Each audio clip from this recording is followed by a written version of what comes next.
Um momento de devoção com Deus, para corajar, inspirar e bendicionar. Bom bini.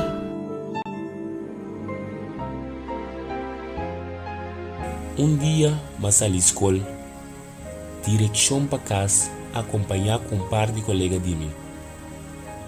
Segundo nós estava da cana, nós sabíamos mira um homem de imenso recurso, estava a pedir a pessoa rondo de che algo para comer.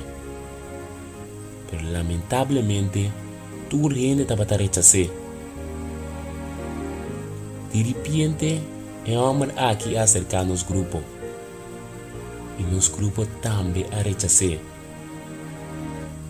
Depois de um par rato que nós estava a cana, mas decidi para 5 mil colegas andavam a sa. Mas pira país que é homem aqui. E me apontei. Menera dizia algo de comer. E de comer sim. Assim na minha pai e me coma algo de comer pé. E texto para pasta em mente. No momento como para, está querendo em Mateus 25, 37, 40. E está dizendo.